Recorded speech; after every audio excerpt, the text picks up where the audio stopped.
आज की जो हमारी डिस्कशन होगी वो ह्यूमन मेमोरीज के ऊपर होगी। ठीक है।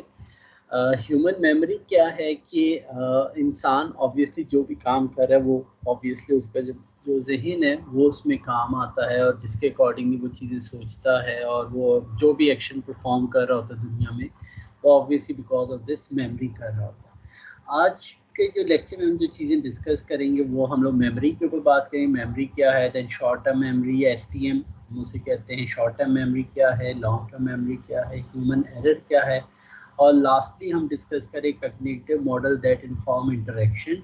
पर्टिकुलरली हम लोग मूवमेंट एंड मेमोरी के ऊपर बात करेंगे। ठीक है।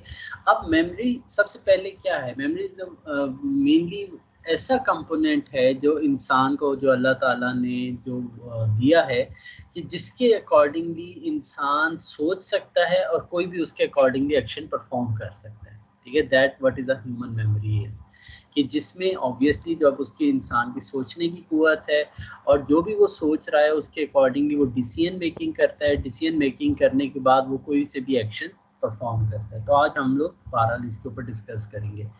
अब जो मेमोरी है इसमें जो मेन इसकी एबिलिटी क्या है कि मेमोरी में हो क्या कर सकता है, आप उसमें कोई भी डाटा एनकोड कर सकते हैं, स्टोर कर सकते हैं और रिटेन कर सकते हैं, और लेटर ऑन आप फिर उसको रिकॉल भी कर सकते हैं उन इंफॉर्मेशन को। इनकोड का मतलब ये है कि जो भी इंफॉर्मेशन आपने इस दुनिया से रिसीव की है, आपके सेंसेस हैं, आप जिस चीज़ों को देख रहे हैं, सुन रहे हैं, ऑब्जर्व कर रहे हैं, उन तमाम चीज़ों को आप लेकर किसी तरीके से आप अपने मेमोरी तक उनको लेके जाते हैं। देन आप उनको स्टोर करने की कोशिश करते हैं। रादर आप शॉर्ट टर्म में स्टोर करें या लॉन्ग टर्म मेमोरी में स्टोर करें, आपको उसे स्टोर करने की कैपेबिलिटी होती है आपके माइंड मेमोरी की। और देन आप उस इंफॉर्मेशन को रिटेन कर सकते हैं फॉर सेवरल टाइम। ये कि फॉर एग्जांपल मैं आपसे कहूँ कि जी आपकी डेट ऑफ बर्थ क्या है, ठीक है, वो ऐसी तारीख है जो कि आप लोगों को ऑलरेडी याद है। उसके लिए आपको वो ऑलरेडी 2-4 दफ़ा जब बता दिया गया शुरू के बाद, देन उसके बाद अब वो वाली ऐसी मेमोरी जो रिटेन हो गई है आपकी मेमोरी के अंदर, वो ऐसी इंफॉर्मेशन है। ठीक है। तो इसका ये मतलब है कि रन टाइम पे आप उस इंफॉर्मेशन को जो भी आप एनवायरनमेंट से ले रहे हैं आप इनकोड कर सकते हैं, स्टोर कर सकते हैं, और you can retain for several period of time. ठीक है, लेटर ऑन भी आप उसको रिटेन कर सकते हैं। और लास्टली क्या है कि आपको बेस्ड ऑन कि आप उसको, उस मेमोरी को आप रिकॉल कर सकते हैं। This is the most important thing कि आपने जो भी चीज़ सोची है, जो भी चीज़ अब आपने अगर स्टोर कर ली अपनी ह्यूमन मेमोरी के अंदर, तो आप उसको रिकॉल कर सकते हैं आफ्टर सेवरल टाइम। ठीक है। अगर लेट्स से मैं अब आपसे पूछूं कि जी आपकी डेट ऑफ बर्थ क्या है, तो obviously you can recall it. वो ऑलरेडी जो इन्फॉर्मेशन थी वो स्टोर हुई थी। अब आप उस इन्फॉर्मेशन को रिकॉल कर सकते हैं, and that is what is the capability of the human brain. और जो इस वक्त जो आर्टिफिशियल इंटेलिजेंस या जिस तरह के जो कंप्यूटर सिस्टम्स बनाए जा रहे हैं, वो कोशिश ये की जा रही है कि वो ह्यूमन मेमोरी को ही रिप्लेस कर सकें, जो कि बहरहाल still it's not possible because of the computation powers, because of the limited knowledge of the human, वो अभी तक पॉसिबल नहीं है। अब ये जो न्यूरॉन्स हैं ह्यूमन माइंड के अंदर, क्या होता है, ये डिफरेंट न्यूरॉन्स होते हैं। उन न्यूरॉन्स में आपके वो वेल कनेक्टेड न्यूरॉन्स होते हैं जो कोई भी इंफॉर्मेशन एज इलेक्ट्रिक पल्स एक न्यूरॉन दूसरे को स्टार्ट कर देता है। ये उस न्यूरॉन को वो क्या करता है कि वो इनिशिएट कर देता है कि नेक्स्ट न्यूरॉन में कोई भी इंफॉर्मेशन जा सके, और ये मोर और लेस आपके इलेक्ट्रिक पल्सेस होती हैं। ठीक है। तभी हमने जो इस वक्त अगर हम लोग बात करें न्यूरल नेटवर्क्स की या आर्टिफिशियल न्यूरल नेटवर्क्स की, उन्होंने इन्हीं न्यूरॉन्स को, ह्यूमन न्यूरॉन्स को सामने रखते हुए इसी तरीके से चीज़ों के अगेंस्ट उन्होंने नेटवर्क्स डिज़ाइन किए। That is artificial neural network, या सिंपल अगर वर्ड में बात करें तो न्यूरल नेटवर्क। ठीक है। अब मेमोरी की हमने क्या बात की, मेमोरी का हमने ये कहा कि वो कोई भी इंफॉर्मेशन को ले सकती है, takes an information, share its and recall. ठीक है। किसी भी इंफॉर्मेशन के हवाले से अगर हम बात करें तो इस तक की इंफॉर्मेशन को आप रिसीव कर सकते हैं, उसको स्टोर कर सकते हैं, देन रिटर्न ऑन आप रिकॉल भी कर सकते हैं। उसमें जो एनकोडिंग का एक वर्ड हमने बात की थी, that is the registration, that is the most, ये कि जिसमें आपकी प्रोसेसिंग पावर इस्तेमाल हो रही होती है। The process of receiving, processing and combining information, जो हम कहते हैं ना, जो इंसान सोच रहा है या जो उसकी थिंकिंग है, वो इंसान की थिंकिंग से अब रन टाइम पे रियल एनवायरनमेंट से जो उसे डाटा मिल रहा है या सेंसेस उसके डाटा रिसीव करें, सिर्फ उसी के ऊपर प्रोसेस नहीं करता। वो क्या करता है कि वो रियल एनवायरनमेंट से डाटा रिसीव भी कर रहा है, उसमें से वैल्यूएबल इवेंट्स हैं उनको निकाल भी रहा है, और देन उनको कंबाइन कर रहा है उन वैल्यूएबल इवेंट्स को आपकी जो पास्ट हिस्ट्री है या आपकी जो पास्ट मेमोरीज हैं उनके साथ कंबाइन कर रहा है। ठीक है, और इसके अकॉर्डिंगली वो चीज़ों को रिकग्नाइज करे। फॉर एग्जांपल मैं आपके सामने एक इमेज लेके आता हूँ जिसमें एक कैट है और एक डॉग है। मैं आपसे कहता हूँ कि भाई इसे बताएं कैट्स कौन सी और डॉग्स कौन से हैं, तो आप उसको बड़े आसानी से कर लेंगे। वो कैसे करेंगे? पहली चीज़, आप रिसीव करेंगे इंफॉर्मेशन, आपकी आंखों ने वो इमेज देखा, ठीक है, जहां से आपने देखा कि एक तरफ कैट है और एक तरफ डॉग है। देन आप उसमें से कैट्स एंड डॉग्स को सेपरेट करेंगे, ये कैट की इमेज है और ये डॉग की इमेज है, ठीक है, और देन आप उसे कंबाइन करेंगे बेस्ड ऑन ये प्रीवियस हिस्ट्री जो आपने पहले बचपन से लेके अभी तक सीखा था कि कैट्स किस किस्म के होते हैं और डॉग्स किस किस्म के होते हैं। उसके अकॉर्डिंगली आप इंफॉर्मेशन को प्रोसेस करने के बाद आप कंबाइन करेंगे कि ये जो एनिमल है, ये अगर कैट है तो ये उसी तरह की कैट है जैसे आपने प्रीवियस हिस्ट्री में वो तमाम चीज़ें देखी हैं, ठीक है। तो इसको हम कहते हैं, इस whole process is known as the encoding, या इसे हम रजिस्ट्रेशन कहते हैं। Storage, very simple, the creation of permanent record of the encoded image, ठीक है। अब आपके पास जो इमेज है जो आपने इनकोड कर लिया है, ऑब्वियसली आपने कुछ सोच के ही वो किया है ना, कुछ आपने प्रीवियस हिस्ट्री आपने यूज की, आपने कुछ रन टाइम पे एनवायरनमेंट से जो आपने वैल्यूज या आपने इंफॉर्मेशन रिसीव की, उसके अगेंस्ट अब आप उसे किसी परमानेंट मोर और लेस एक समझ लें कि हार्ड ड्राइव के अंदर आप उसे स्टोर कर देते, तो उसे हम स्टोरेज कहते हैं।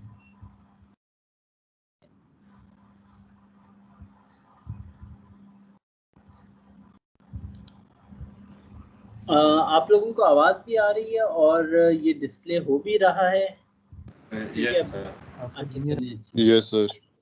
चलिए गुड, क्योंकि अभी तक मेरा समय सिस्टम ठीक होके आया नहीं है, तो बहरहाल उम्मीद है ये ठीक ही होगा।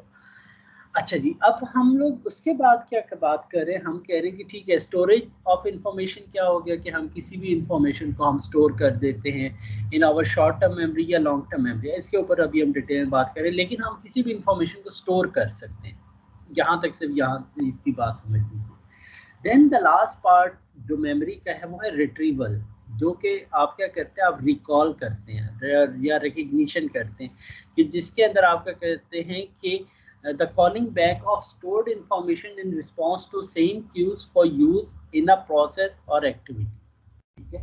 आपके पास कुछ प्रोसेस, कुछ एक्टिविटीज के अगेंस्ट आप कुछ क्यूज या क्यू कार्ड्स, जिससे हम लोग गेम्स खेलते होते हैं कि कोई एक किसी भी चीज को याद रखने के लिए आप क्लूज कुछ बना लेते हैं, ठीक है। जिस तरह मैं अगर कहता हूँ कि आपने किसी चीज को याद रखना है, let's say alpha Bravo Charlie, ठीक है, अगर मैंने अल्फाबेट याद करने ABC, तो रादर मैं ABC याद करूं, मैं उसे अल्फा ब्रावो चार्ली कह दूंगा, तो वो मैंने क्या किया कि मैंने कुछ क्यूज डिफाइन कर दी, ठीक है। अब जिस तरह और भी इसी तरह के, जिस तरह फॉर एग्जांपल ये जो कलर्स वगैरह होते हैं प्रिज्म के, वो नॉर्मली हम याद करने के वेब ग्योर वगैरह हम लोग उस तरह के हम उनके क्लूज याद कर लेते हैं कि जिसके अकॉर्डिंगली हम वो कलर्स को उनको रिकग्नाइज कर सकें या उन्हें याद कर सकें कि किस ऑर्डर में आपके पास कलर्स मौजूद हैं। तो ये नॉर्मली क्यूज होती है, क्यू कार्ड, जिससे हम लोग गेम्स वगैरह भी जब खेलते हैं तो उसमें क्यू कार्ड वगैरह मौजूद होते हैं। तो रिट्रीवल क्या है कि आप ऐसे कुछ क्यूज को आइडेंटिफाई करके उसके अकॉर्डिंगली जिस तरीके से आपने मेमोराइज की होती है वो चीज़ें, वो आप उन क्यूज का इस्तेमाल करते हैं, उन चीज़ों को कॉल बैक करते हैं फ्रॉम योर स्टोर्ड इंफॉर्मेशन, जो आपने ऑलरेडी स्टोर की होती है इंफॉर्मेशन, उसमें से आप इंफॉर्मेशन को रिट्रीव या निकालने की कोशिश करते हैं, उसे हम रिट्रीवल का वर्ड एक यूज करते हैं। नॉर्मल मेमोरी तीन किस्म की होती है, थोड़ा सा और डिटेल में जाते हैं, जिसमें हम सेंसरी मेमोरीज कहते हैं, short term memory and long term memory. At a very abstract level, sensory memories वो है जो आपके सेंसेस से रिलेटेड है। आप जैसे किसी लेट से गर्म, लेट से आग में अगर आपका हाथ जाता है, तो वहां पर थोड़ी देर के लिए वो जो हीट है वो आपके हाथों में वो रिटेन करती है, जिसके बाद आपको पता चलता है कि भाई अब मुझे हाथ उससे हटा देना चाहिए। तो आपके पास सेंसरी में ये मेमोरीज भी है कि आपके सेंसेस में वो इंफॉर्मेशन कितनी देर तक रिटेन रह सकती है, ठीक है।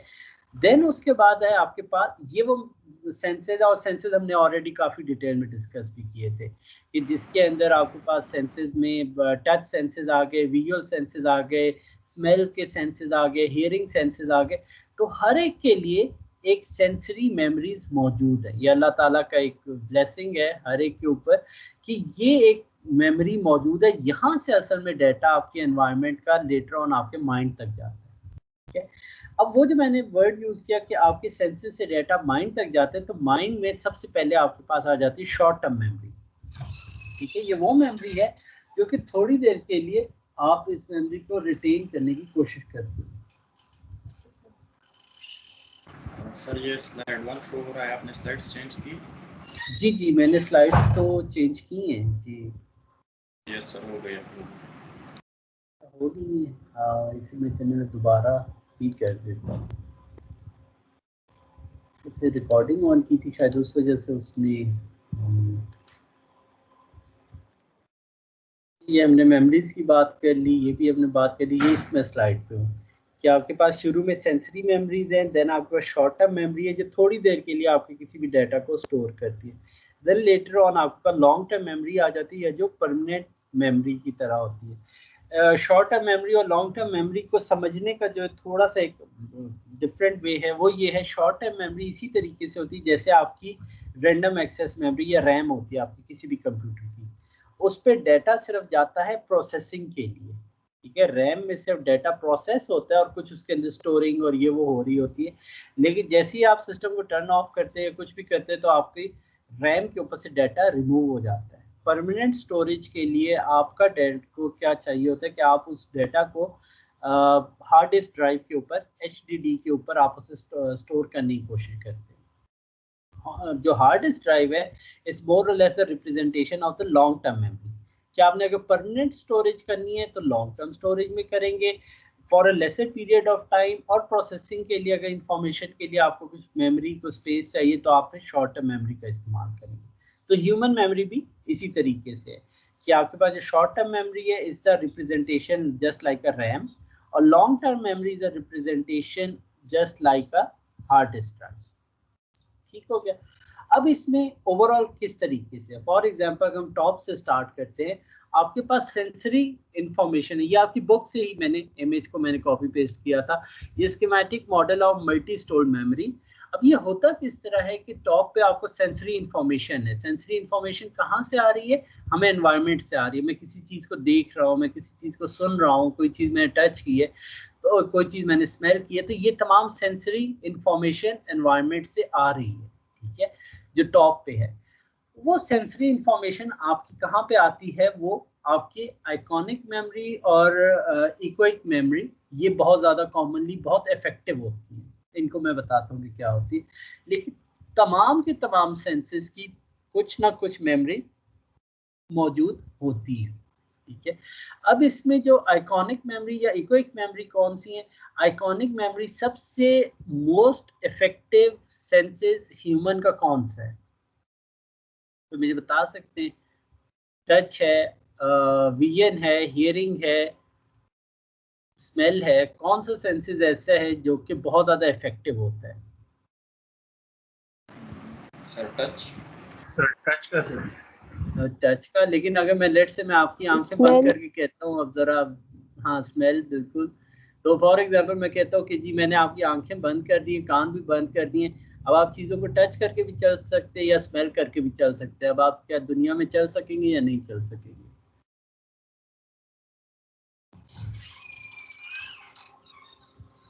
उसमें चल सकते हैं। सर आईज है, विजन है। हाँ जी, विजन है। मैं बेटे मुझे काम करना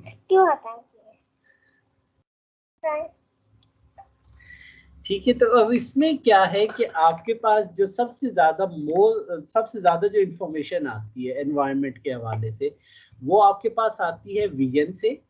ठीक है, और उसके बाद है हियरिंग से। ठीक है, आपके किसी भी डायरेक्शन में कोई भी अगर कोई नॉइज आती है, कोई भी लेट्स से एक्सप्लोजन होती है, तो फौरन से ह्यूमन उस तरफ देखता है।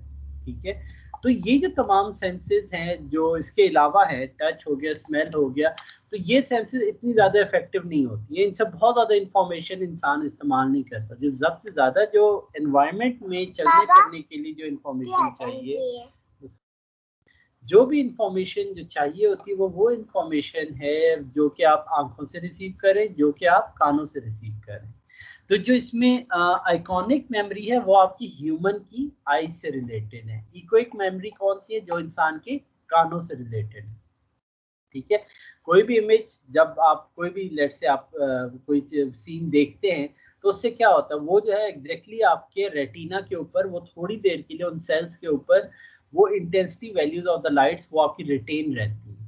ठीक है, जहां से वो पूरे के पूरा जो भी रेटिना के ऊपर जो इमेज आता है जो इन्वर्टेड होता है वो इमेज देन डायरेक्टली न्यूरॉन्स के थ्रू माइंड तक पहुंचाया जाता है। ठीक है, तो वो जो रेटिना के ऊपर थोड़ी देर के लिए रिटेन करता है उसे हम लोग आइकॉनिक मेमोरी कहते हैं। और इसके अलावा जो आपकी इकोइक मेमोरी है वो इको, नॉर्मली आपने टर्म सुनी होगी जो कि साउंड से रिलेटेड है। इकोइक मेमोरी आपके ईयर से रिलेटेड है, कानों से रिलेटेड है कि आप ऑब्वियसली जो चीज सुन रहे हैं वो मोर और लेस वैल्यूज कुछ देर तक आपकी वो साउंड्स रहती हैं। ठीक है, आपके जहन में वो साउंड्स रहती हैं, तो ये आपकी इकोइक मेमोरी है। यहाँ से जो डाटा है वो पर्टिकुलरली क्या होता है कि वो ऑब्वियसली आफ्टर सम फिल्टर्स और फिल्ट्रेशन के बाद कुछ जो डाटा है वो लूज होने के बाद वो आपका वर्किंग मेमोरी में आ जाता है, या मैं ह्यूमन की बात करूँ तो वो आपके मोर और लेस रैम में आ जाता है या ह्यूमन मेमोरी में आ जाता है, जो कि हम जिसे कह रहे हैं इसे शॉर्ट टर्म मेमोरी। ठीक हो गया। अब ये जो शॉर्ट टर्म मेमोरी है, अब इसमें क्या क्या चीजें हैं? इसमें अगर हम बात करें कि जो आपकी जो फर्स्ट चीज है that is a central executive. ठीक है, जो कि ओवरऑल आपके सिस्टम को मेजर कर रहे हैं, देख रहे हैं कि ओवरऑल कैसे चीजें चल रही है। देन विजुअल जो है विजुअल स्पेशल स्केच पैड है कि आपने जो आइकॉनिक मेमोरी से, ठीक है, जो चीज आपने देखी है उसको visual special sketch pad overall वो थोड़ी देर के लिए ह्यूमन माइंड में रहता है कि आपने वो क्या चीज देखी है। और इसी तरीके से आर्टिकुलरली लूप वगैरह है जिसके अंदर आपने जो इक्विक मेमोरी है उसको भी आप यूज करते हैं। और जब ये वाली इंफॉर्मेशन को कॉन्टिन्यूसली जब आप रिहर्सल करते हैं तो ये देन आपकी लॉन्ग टर्म की तरफ जाती है। अदरवाइज आपकी जो सेंट्रल एग्जेक्टिव है, विजुअल स्पेशल स्केच पैड है और आर्टिकुलरली लूप है, ये तमाम चीज़ें मिलके आपको ये इस काबिल करती हैं कि आप कोई भी रिस्पॉन्सेज, कोई भी आप रियल एनवायरनमेंट में कोई भी आप काम कर सकते हैं। ठीक है, तो ये आपके आउटपुट रिस्पॉन्सेज है in term of the environment. जिसका रैम है, रैम क्या होता है कि रन टाइम पे एग्जीक्यूशन करती है और उस वक्त कोई भी डिसीजन होते हैं वो आपको आउटपुट रिस्पॉन्सेज आ रहे होते हैं। ठीक है, लेकिन अगर आप इस वैल्यूज को या जो भी इंफॉर्मेशन अगर उसका आप कॉन्टिन्यूसली रिहर्सल करें तो वो आपकी स्टोर हो जाती है into the long term memory. Long term memory में सबसे पहले आपकी सिमेंटिक मेमोरी आ जाती है कि सिमेंटिक और सिंटैक्स और सिमेंटिक में क्या फर्क है। सिंटैक्स क्या है कि आपने कोई भी प्रोग्राम कैसे लिखा है, सिमेंटिक क्या है लॉजिकली वो चीजें कैसे आपने थोड़ा सा पानी डालें। ठीक है, यहाँ पर तो यहाँ पर भी क्या है कि आपके अब जो सिमेंटिक मेमोरी है आप लॉजिकली चीजों को आपस में कंबाइन करने की कोशिश करेंगे। ठीक है, देन उसके बाद आपकी प्रोसीजरल मेमोरीज आ जाती है। कोई भी टास्क वगैरह है वो टास्क वगैरह आप किन प्रोसीजर्स में करते हैं। ठीक है, लेट्स से आपने गाड़ी अगर चलानी है तो गाड़ी चलाने के लिए एक प्रोसीजर है कि आपको गाड़ी अनलॉक करनी पड़ेगी, स्टार्ट करनी पड़ेगी, देन आपको गियर वगैरह करना पड़ेगा। मैं बेटा मुझे काम ठीक है, तो ये जो तमाम चीजें हैं ये आपकी प्रोसीजरल मेमोरीज में ऑलरेडी स्टोर होती है। देन बायोग्राफिकल मेमोरीज ये होती हैं जिसके अंदर आपकी बायोग्राफी, आपकी पर्सनल इंफॉर्मेशन और इस तक जो तमाम चीजें हैं वो तमाम चीजें आपकी यहाँ पे स्टोर होगी। For example date of birth हो गई, डेट ऑफ मैरिज हो गई, ये वो तमाम चीजें हैं जो कि नाम हो गया, किसी और के नाम वगैरह जो आप याद करें ये आपकी बायोग्राफिकल मेमोरीज में मौजूद होती हैं। ठीक है, और परमानेंट स्टोर क्या है? Then that is the memory जो कि आप परमानेंट स्टोरेज होती है। इसमें भी पर्टिकुलरली मैं कहूँगा कि वो चीज़ें जो कभी भी नहीं भूलती, ये कुछ ऐसी चीज़ें आपकी लाइफ में होती जो कि परमानेंट स्टोर हो चुकी होती हैं। हो सकता है एट अ लेटर स्टेज आपको डेट ऑफ बर्थ याद ना रहे, ठीक है, वो बाहर पॉसिबल है, लेकिन परमानेंट स्टोर ऐसी चीज है कि जिसमें वो इंफॉर्मेशन जो कि आपकी कभी भी आप नहीं भूलते। ठीक हो गया, तो ये हम लोगों की लॉन्ग टर्म मेमोरी। इसको अगर मैं थोड़ा सा डिटेल में जाऊं तो वो भी मैं बहरहाल बताने की कोशिश करता हूँ।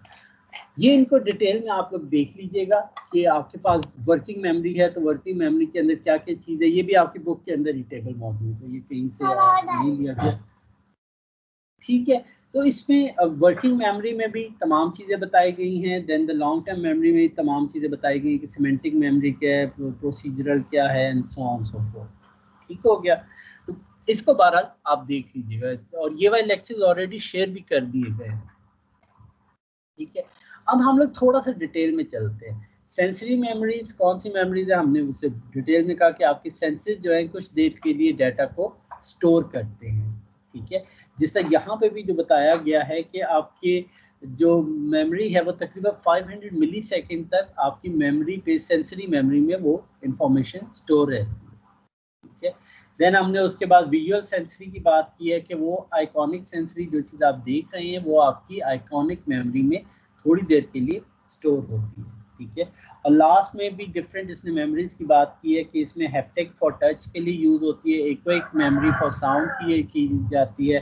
तो इस तरीके से आप डिफरेंट आइकॉनिक जो है फॉर साइट, फॉर विजन, वो वाली मेमोरीज इस्तेमाल की जाती है। तो सेंसरी मेमोरी जितने सेंसेस हैं बाहर उससे रिलेटेड होते हैं।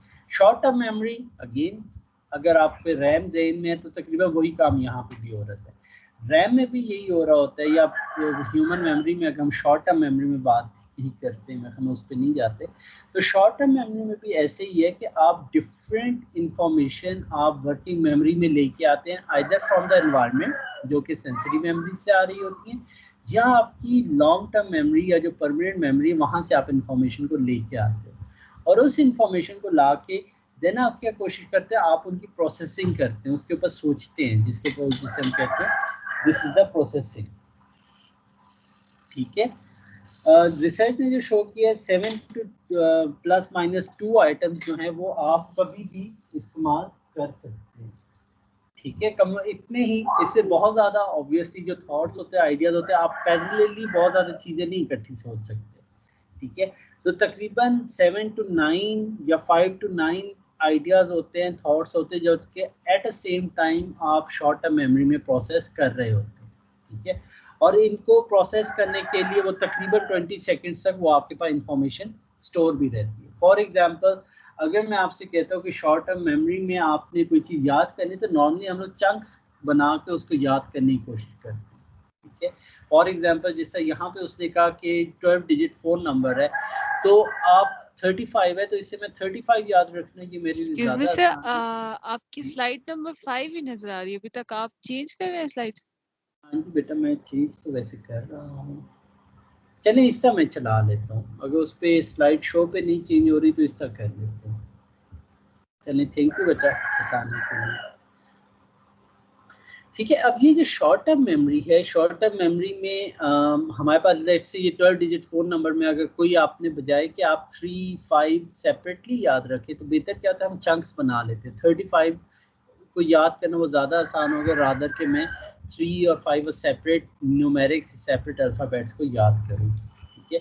इसी तरीके से ये जो अल्फ़ाबेट लिखा है, अगर मुझे कोई कहे कि जी आपने ये स्ट्रिंग जो है ये आपने पूरी याद करनी, तो ऑब्वियसली इसको याद करना मेरे लिए मुश्किल होगा। इसको आसान तरीका क्या होगा, कि फॉर एग्जांपल अगर ये वाली मेरे पास स्ट्रिंग है तो मैं इसको चंक्स में डिवाइड कर दूँ, ठीक है। CTV, CBC, TSN, HBO, ठीक है। तो ये वाले अगर इस तरीके से अगर मैं चंक्स में डिफाइन कर देता हूँ तो इसको याद करना ज़्यादा आसान है एज़ कम्पेयर टू मैं इस स्ट्रिंग को, कंप्लीट स्ट्रिंग को यूज़ करूँ, ठीक है। तो इसका क्या मतलब है, we try to use the chunks for storing the information. Short term memory में आप चीज़ों को चंक्स, लॉजिकली चीज़ों को कंबाइन करने की कोशिश करते हैं, ठीक है। Long term memory is the last one जिसके अंदर आप परमानेंट स्टोरेज करते हैं, ठीक है। कोई भी इंफॉर्मेशन आप शॉर्ट टर्म मेमोरी से after a lot of rehearsal आप क्या करते हैं कि उस मेमोरी को आप शॉर्ट टर्म से आप लॉन्ग टर्म मेमोरी की तरफ लेके चले जाते हैं, और जो लॉन्ग टर्म मेमोरी है उसमें वो डाटा रिटेन रहता है। और रिटेन कब रहता है, जब आप उसको कॉन्टीन्यूसली रिहर्स करते रहते हैं। कोई चीज़ ऐसी होती है अगर आप उसे रिहर्सल ना करें, उसे याद ना करें बार बार, तो आहिस्ता आहिस्ता वो फेड आउट हो जाती है। अगर आपको याद हो, एक कार्टून मूवी भी आई थी जिसमें इनसाइड आउट करके शायद नाम था, तो उसमें भी मोर और लेस उन्होंने इसी तरह के कॉन्सेप्ट्स का इस्तेमाल किया था कि अगर आप कुछ मेमोरीज को आप कॉन्टिन्यूसली याद नहीं रखते तो आहिस्ता आहिस्ता वो मेमोरीज फेड आउट हो जाती है, ठीक है। तो ये बहरहाल आपकी लॉन्ग टर्म मेमोरी होती है जिसमें आप इंफॉर्मेशन आपकी स्टोर रहती है, और जब आपकी वो क्यूज जनरेट होते हैं, ठीक है, वो क्यूज जब जनरेट होते हैं तब उस वक्त शॉर्ट टर्म मेमोरी से रिक्वेस्ट आती है towards the long term memory कि उसके अकॉर्डिंगली उससे रिलेटेड इंफॉर्मेशन जो है वो आपकी लॉन्ग टर्म मेमोरी से शॉर्ट टर्म मेमोरी की तरफ ट्रांसफर की जाए। अब types of long term memory is a permanent storage. इस चीज को ध्यान में रखें कि ये हम लोग नॉर्मली यूज करते हैं परमानेंट स्टोरेज के लिए। उसके अंदर दो किस्म की मेमोरीज को हम डिस्ट्रीब्यूट करते हैं, दो टाइप्स हैं जिसके अंदर एक्सप्लिसिट मेमोरीज है और इम्प्लिसिट मेमोरीज हैं। एक्सप्लिसिट मेमोरीज को हम डिक्लेरेटिव मेमोरी कहते हैं। डिक्लेरेटिव का मतलब क्या है कि ये वो मेमोरीज हैं जो कि कॉन्शियसली आप कर रहे होते हैं, ठीक है।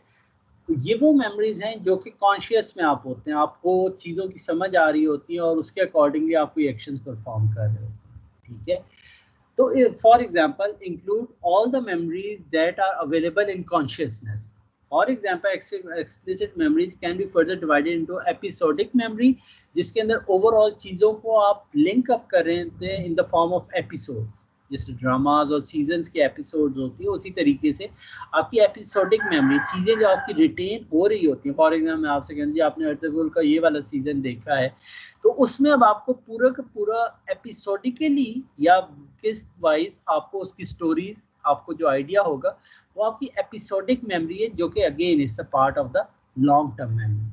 और दूसरी जो है टाइप इसके अंदर है वो semantic memory, knowledge about the world, कि इस वर्ल्ड में आपने कैसे चलना है, क्या करना है, लॉजिकली चीज़ें कैसे आपस में इंटरलिंक हो रही। तो ये तमाम की तमाम जो चीज़ें हैं ये आपकी सिमेंटिक मेमोरीज में आ जाती है, ठीक है। तो ये आपकी डिक्लेरेटिव मेमोरीज हैं कि आप डिक्लेयर करते थे भाई ये चीज़ें जो मुझे पता है।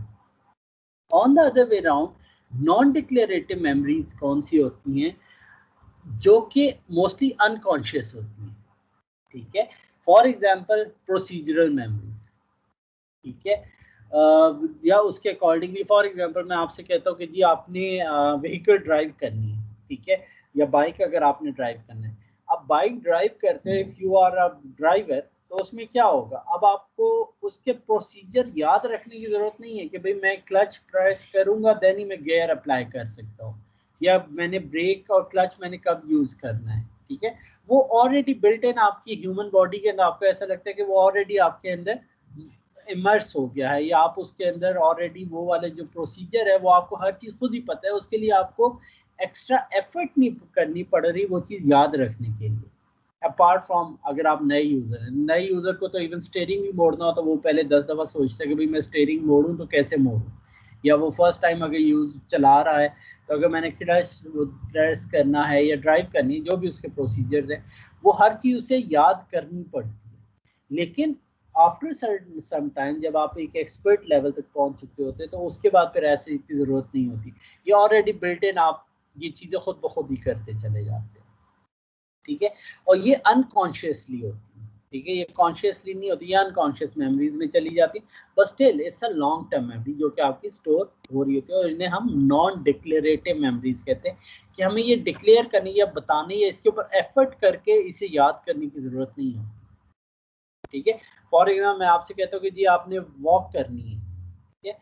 अब ये तमाम की तमाम ऑलरेडी वॉक कैसे करनी है ये आपके अंदर ऑलरेडी बिल्ट इन है, ठीक है। वो आपका ज़हनी जो आपकी लॉन्ग टर्म मेमोरी है वो आपको बताएगा कि आपने आर्म्स को कैसे मूव करना है, आपने लेग्स को कैसे मूव करना है, but that is a totally unconsciousness, ठीक है। अनकॉन्शियसली आप वॉक कर रहे होते, अनकॉन्शियसली आप रन कर रहे होते, अनकॉन्शियसली आप गाड़ी ड्राइव कर रहे होते। इन तमाम के रिस्पेक्टिव फीचर्स हैं, इन तमाम के प्रोसीजर्स हैं। अगर आप उस प्रोसीजर में वॉक नहीं करेंगे जो कि डिफाइंड है तो ऑब्वियसली आप वॉक नहीं कर सकते, ड्राइव नहीं कर सकते, रन नहीं कर सकते, ठीक है। तो ये तमाम की तमाम चीज़ें क्या हैं, these are the non declarative memory, जो कि हमें डिक्लेयर नहीं करते but it's built in your mind after जब आप कुछ हद तक एक्सपीरियंस हो जाते हैं तो ये चीज़ें उस वक्त काफ़ी आसानी से आपको खुद ब खुद होना शुरू हो जाती हैं। ठीक है, ये वही बात है कि मेमोरी को इन लोगों ने डिफाइन किया विद द रैम और स्टोरेज को इन्होंने किया with the hard disk drive. ये वही चीज़ें हम लोगों ने ऑलरेडी बात कर चुके हैं। ह्यूमन एरर, इससे नेक्स्ट कॉन्सेप्ट है कि ह्यूमन एरर क्या होते हैं। ह्यूमन एरर दो किस्म की होती है, जिसमें स्किल बेस्ड एरर है और इसी तरीके से मिस्टेक्स हैं।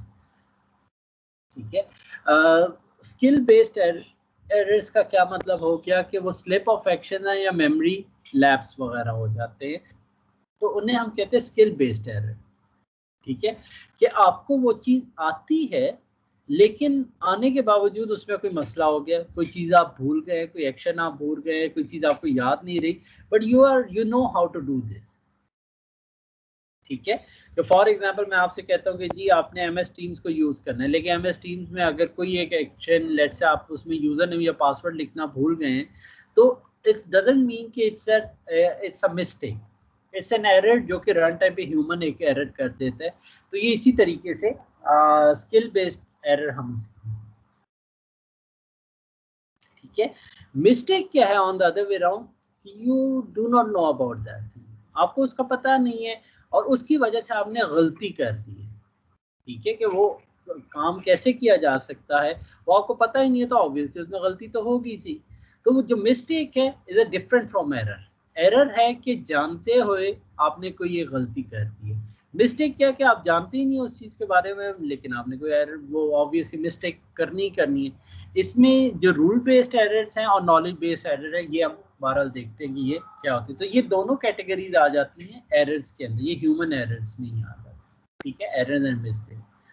अब ह्यूमन एरर में जो इसका हमने बात की है शुरू में, human error is commonly defined as a failure of planned action to activate a desire outcome. ठीक है, जानते बूझते हुए आपने वो गलती कर दी है। ठीक है, आपको पता था कि ये चीज़ कैसे या ये एक्शन कैसे परफॉर्म किया जा सकता है, लेकिन अल्टीमेटली क्या हुआ कि उसकी वजह से एरर होगी कि आपने कोई चीज़ मिस कर दी है दरमियान। फॉर एग्जांपल जैसा स्किल बेस्ड एरर है, फीचर और एक्शन और unintended action, that error type is categorized into two: slip of action and इसका lapses of the memory, skip और reordering a step। ठीक है, स्लिप ऑफ एक्शन क्या है कि एक ऑर्डर दिया गया है कि कोई एक प्रोसीजर है वो परफॉर्म आपने इस तरीके से करना है, नंबर ऑफ स्टेप्स है, स्टेप 1 2 3 4 5 इस तरीके से करना है, लेकिन आपने क्या किया कि बीच में कोई से आपने स्टेप्स जो है वो आपने मिस कर दिए हैं। ठीक है, स्किपिंग और रीऑर्डरिंग ऑफ द स्टेप्स। तो जो भी प्रोसीजर है अगर आप उसमें स्किप कर देते हैं या आप रीऑर्डर कर देते हैं उन स्टेप्स को, तो इसे हम स्लिप ऑफ एक्शन कहते हैं। ठीक है, जो दूसरी टाइप है जिसे हम मेमोरी लैप्स कहते हैं, कि लैप्सेस ऑफ मेमोरी क्या है कि instances of forgetting to do something. अब आपने ईमेल करनी थी, लेकिन ईमेल करते हो आपने अटैचमेंट भूल गए, साथ अटैचमेंट करना भूल गए। तो ये क्या हुआ कि ठीक है, आपको पता था कि आपने ईमेल करनी है और उसमें अटैचमेंट करनी है, लेकिन but you forgot it at a run time, आप वो चीज़ भूल गए। ठीक है, आपकी मेमोरी लैप्स हो गई। ठीक है, तो ये आपकी स्किल बेस्ड एरर है। मिस्टेक क्या है कि हमें पता ही नहीं है लेकिन हम फिर भी वो सिस्टम यूज कर रहे हैं और अल्टीमेटली उसमें एरर्स तो होंगी ही सही। ठीक है, इसमें क्या, failure in planning and referred to as a mistake, which are categorized as rule based mistakes and knowledge based mistakes. Rule based mistakes क्या है कि failure to apply a good rule। ठीक है, और some rules that are appropriate for use in one situation will be inappropriate in another। ठीक है, rule based mistakes क्या हैं कि कुछ रूल्स हैं जो आप अप्लाई नहीं करते। ठीक है, तो उससे हम मिस्टेक कहते हैं कि वो रूल्स, अब फॉर एग्जांपल मैं आपसे कहता हूँ कि जी आप गाड़ी ड्राइव कर रहे हैं, सामने रेड सिग्नल आया है, तो रूल है कि आपने रुकना ही रुकना है। ठीक है, इसमें कोई दूसरी चीज़ है, रूल्स क्या होते हैं वो बनाए तब जाते हैं जब आपने उन्हें नहीं तोड़ना हो। ठीक है, तो रूल्स का मतलब क्या हुआ कि अगर आपके सामने रेड साइन आया था लेकिन उस रेड साइन का आपको पता नहीं है, तो आपने क्या किया कि उसको ब्रेक कर दिया। अब ये आपकी मिस्टेक हो गई। ठीक है, तो मिस्टेक्स क्या है, failure to apply the good rules. Good rules are defined in the society, और उस सोसाइटी में, उस सिस्टम में जो रूल्स डिफाइन किए गए हैं, आपको उन रूल्स का पता नहीं है, तो उससे क्या होगा कि आप ऑब्वियसली रूल बेस्ड मिस्टेक करेंगे कि आप उन रूल्स को वायलेट कर देंगे। ठीक है। दूसरे है is a knowledge based mistake. Knowledge based mistakes क्या है? Insufficient knowledge about how to perform a task. ठीक है, तो ये बड़ा सिंपल सा है कि जिस सब मिस्टेक हम कर ही उसमें रहे कि आपको इन्फॉर्मेशन नहीं है, आपको उस चीज़ का पता नहीं है, आपको रूल्स का पता नहीं है, तो वो आप मिस्टेक करेंगे तो रूल बेस्ड मिस्टेक है। आपको सिस्टम के बारे में नॉलेज ही नहीं है तो ऑब्वियसली आप इनसफिशिएंट नॉलेज, आप उस सिस्टम में और सोसाइटी में आप चल ही नहीं सकते जहाँ की वो आपको इंफॉर्मेशन या नॉलेज मौजूद नहीं है। ठीक हो गया। तो ये जो आपके पास स्किल बेस्ड एरर्स हैं वो तमाम वो चीज़ें जो आप जानते हैं लेकिन जानते बूझते हुए आप वो गलती कर जाते हैं। ठीक है, मिस्टेक्स वो हैं जो चीज़ आप जानते भी नहीं है लेकिन उसमें आप ऑब्वियसली गलती तो कर ही रहे हैं, ह्यूमन एरर तो उधर है ही सही। तो मिस्टेक्स के अंदर आपके पास या रूल्स को आप वायलेट करेंगे अगर आप नहीं जानते, या अगर आप चीज़ों को वैसे भी नहीं जानते तो उसमें प्रोसीजर्स और टास्क परफॉर्म करना बारह वो मुश्किल हो जाता है। ठीक है, अब इसमें डिफरेंट टाइप्स हैं, आप इसको या चलें इसको देख लेते हैं। स्टोरेज फेलियर क्या है? स्टोरेज फेलियर्स क्या है कि ओवरऑल अगर आप कोई एक टास्क परफॉर्म कर रहे हैं और वो दोबारा से आप वही टास्क दोबारा परफॉर्म कर लेते हैं, for example sending the same email twice. ठीक है, तो इसमें क्या है कि आप एक ही ईमेल अगर दोबारा अगर आप सेंड कर देते तो हम इसे स्टोरेज फेलियर की कैटेगरी में लेके जाते हैं। ठीक हो गया। इसी तरीके से जो टेस्ट फेलियर है, टेस्ट फेलियर क्या है? फॉर एग्जांपल अगर मैं बात करूँ, starting to compose an email and then forgetting to whom you are sending it. ठीक है, तो ये आपके पास टेस्ट फेलियर आ जाते हैं कि जिसमें आप चीज़ों को भूल जाते हैं कि आपने कोई एक टास्क परफॉर्म करना है, आपने स्टार्ट भी किया लेकिन देन आप भूल गए कि भाई ये टास्क कैसे परफॉर्म करना है या क्या करना है। तो इस तरह की चीज़ को हम कहते हैं इसका टेस्ट फेलियर। ठीक है, कि जिस तरह इसने एग्जांपल भी दिया कि आपने एक ईमेल ओपन की लेकिन उसके बाद आप भूल के भाई मैंने किससे ईमेल करनी थी। कई दफ़ा होता है कि आपने एक वर्ड डॉक्यूमेंट ओपन किया कि भाई आपने अब असाइनमेंट करनी है, उसके बाद आप भूल गए कि भाई अच्छा असाइनमेंट मैंने HCI की करनी थी या किसी और की करनी थी। ठीक है, इट हैपेंस अ लॉट, तो इससे हम लोग टेस्ट फेलियर कहते हैं। ठीक है, सब रूटीन जैसा नाम से नजर आ रहा है, सब रूटीन फेलियर क्या है? फॉर एग्जांपल मैं पहले आपको बता, sending an email and forgetting to attach the attachment. ठीक है, एक रूटीन डिफाइन की गई थी कि आपने ये नंबर ऑफ स्टेप्स फॉलो करने हैं टू अकम्प्लिश द टास्क, लेकिन उसमें से कोई स्टेप्स आपने स्किप कर दिए। ठीक है, तो इसे हम कहते हैं इसका सब रूटीन फेलियर। ठीक है, जिसमें हमने कोई से टास्क जो थे, सब टास्क जो थे वो आपने मिस आउट कर दिए। ठीक है, इसी तरीके से डिस्क्रिमिनेशन फेलियर, आप चीज़ों को डिस्क्रिमिनेट करना। डिस्क्रिमिनेशन क्या होती है? मैं हमेशा आपसे कहा है कि पूरी टर्म समझने से बेहतर है कि आप वर्ड बाय वर्ड चीज़ों को अंडरस्टैंड किया करें। डिस्क्रिमिनेशन का मतलब ये होता है दो चीज़ों में क्या फ़र्क है या नहीं। ठीक है, इसका फेलियर क्या है कि आप दो चीज़ों में फ़र्क नहीं कर सकते। एग्जाम्पल पहले मैं बता सकता हूँ कि intending to send an email and starting word instead of by mistake. ठीक है, आपने ईमेल सेंड करनी थी लेकिन आपने ईमेल सेंड करने के बजाय आपने क्या किया, आपने वर्ड डॉक्यूमेंट ओपन कर लिया। ठीक है, अब आप डिस्क्रिमिनेट करना भूल गए और ये हो जाता है, कम होता है लेकिन बट इट हैपेंस। ठीक है, तो इससे हम कहेंगे आपको डिस्क्रिमिनेशन फेलियर हो गया कि आप दो चीज़ों के दरमियान आप फर्क नहीं कर पा रहे। ठीक है, program assembly failure, program assembly failure भी इसी तरीके से है जिस तरह saving the email and deleting the attachment instead of saving the attachment and deleting the email।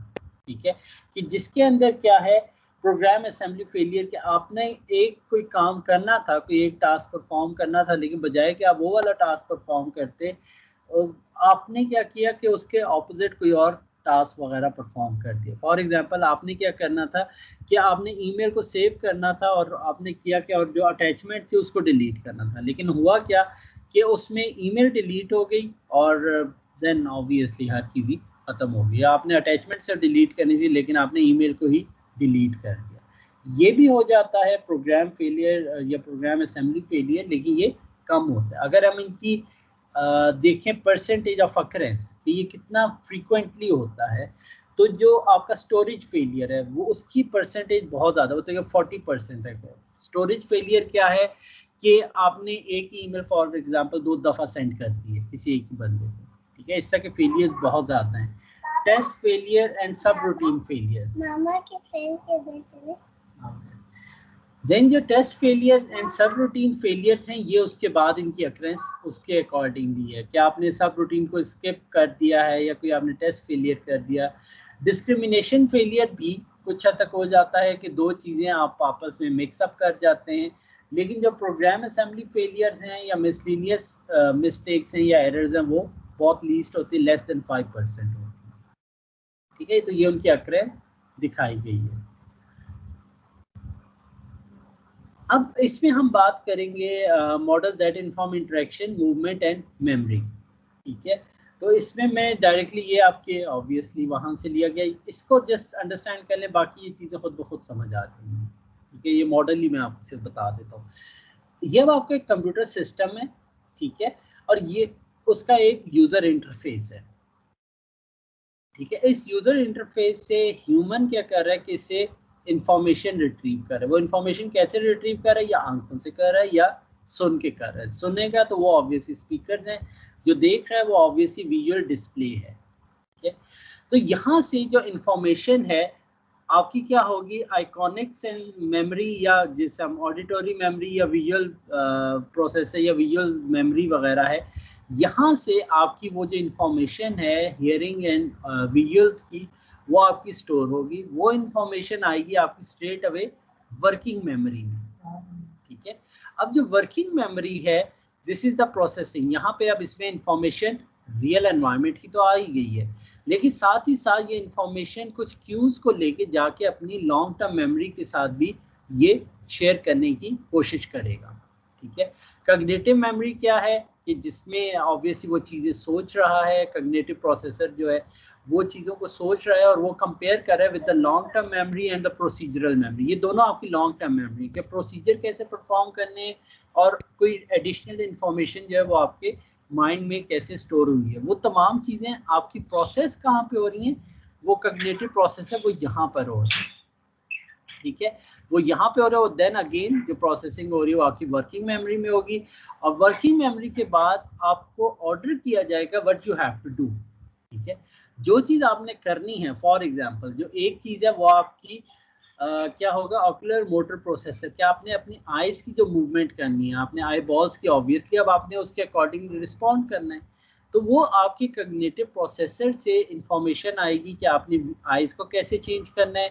इसी तरीके से आपका रिस्पॉन्स आएगा कि आपने जो, अगर वोकल मोटर प्रोसेसर है कि आपने जो बोलना है वो आप कैसे बोलेंगे, उसके अकॉर्डिंगली वोकल प्रोसेसर्स आएंगे जो कि ऑब्वियसली माइक को इनपुट करेंगे। और इसी तरीके से जो थर्ड वन है वो आपको मोटर एबिलिटीज़ को या movement of your motor abilities, hands और आर्म्स वगैरह को कैसे मूव करना है फॉर द कीबोर्ड। ठीक है, और यहाँ से जो इन्फॉर्मेशन है as a input from the mic, from the joystick और the mouse and from the keyboard, ये इनपुट चली जाएगी टास्क एनवायरनमेंट में, और यहाँ से ओवरऑल इसका जो फ्रंट एंड इंटरफेस है वो दोबारा से तब्दील हो जाएगा। ठीक हो गया। अब इसमें जो डाटा आउटपुट हो रहा है सिस्टम से वो हम कहाँ पे रिसीव कर रहे हैं, हमारे बीइंग अ ह्यूमन हमारा जो इनपुट डिवाइस है या इनपुट सेंसेस है वो ईयर्स एंड और आईज हैं जो सबसे ज़्यादा यूज हो रहे हैं। मेमोरीज में आएंगे, वहाँ से वर्किंग मेमोरी में आगे कुछ प्रोसेस होंगे, क्यूज जनरेट होंगे जो कॉग्निटिव प्रोसेसर में ऊपर जाएंगे, जो रूल बेस्ड और प्रोसीजर्स को आपस में कंबाइन करेंगे फ्रॉम योर पास्ट हिस्ट्री, और प्रोसीजर कैसे परफॉर्म किए जाते हैं, ये तमाम ये दोनों चीज़ें आपकी लॉन्ग टर्म मेमोरी में।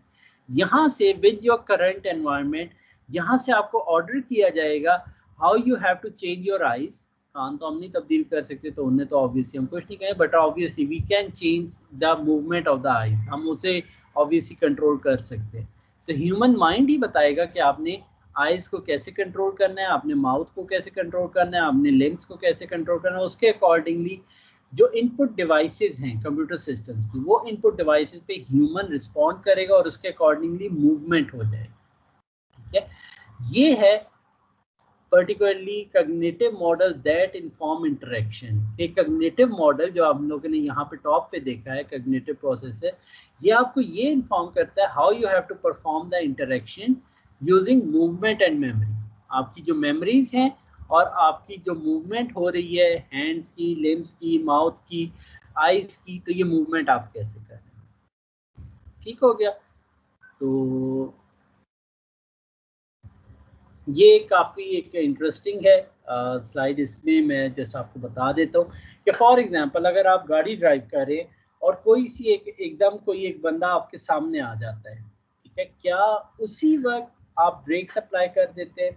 नहीं, मेरा नहीं ख्याल ऐसा होता है। उसमें क्या होता है कि पहले जो ह्यूमन की आइज ने जैसे ही कोई ऑब्स्टिकल सामने डिटेक्ट की है, वो इंफॉर्मेशन आपके सेंसरी मेमोरी जो कि आपकी आइकॉनिक मेमोरी है वहाँ पे जाती है, which is your retina. Retina से वो वाली इंफॉर्मेशन आपकी जाती है माइंड में, और माइंड में वो चीज़ आप प्रोसेस करते हैं शॉर्ट टर्म मेमोरी में, और आप उसे कंपेयर करते हैं कि भाई अगर सामने ऑब्स्टिकल आ गई है तो it's a sign of danger, ठीक है। और उस पर जब आपकी working memory with the help of short term memory जो आपकी हिस्ट्री होती है उसके साथ एक डिसीजन बना लेती है भाई इट्स अ डेंजर, तो वहाँ पे फिर आपको मोटर एबिलिटीज़ को, मोटर प्रोसेसर्स को इंफॉर्मेशन जाती है, और वो जो इंफॉर्मेशन जाती है उसके अकॉर्डिंग न्यूरॉन्स के थ्रू, आपके मोटर नर्व्स के थ्रू, आपकी जो लिम्स हैं उन्हें ये कहा जाता है now you have to apply the brakes, ठीक है। अब इस तमाम को करने में उसमें टाइम स्पेंड होता है, ठीक है। अब जो विजुअल टाइम है, जो विजुअल टाइम स्पेंड हो रहा है दैट इज 200 मिली सेकेंड्स, ठीक है। ऑडिट क्योंकि तकरीबन जो चीज़ आपने देखी है और उसके अकॉर्डिंगली जो आपने रिस्पॉन्ड करना है वो तकरीबन 200 मिली सेकेंड का डिले आता है। ऑडिटरी सेंसरी जो है वो तकरीबन 150 मिली सेकेंड का वहाँ पे लैप्स आता है।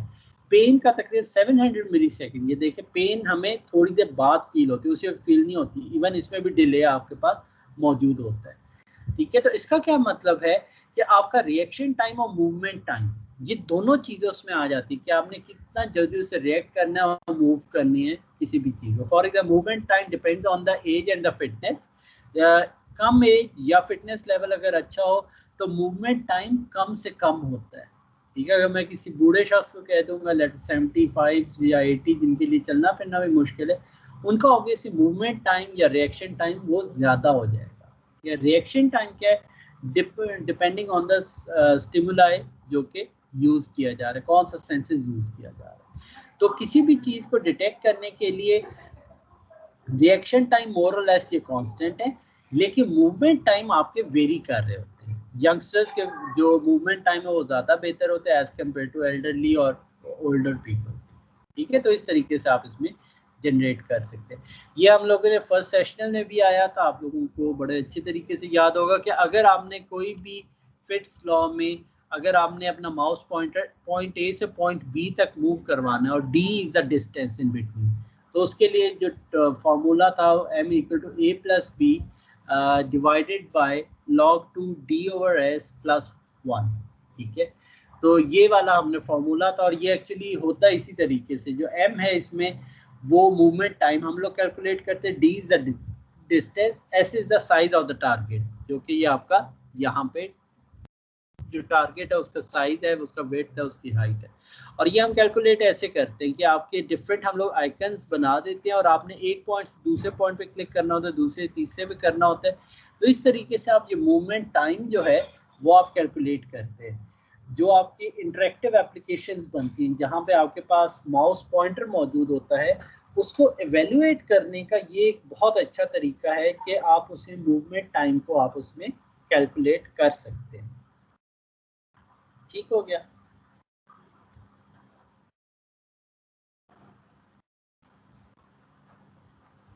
किसी का कोई क्वेश्चन या कोई क्यूरी हो तो वो पूछ सकता है।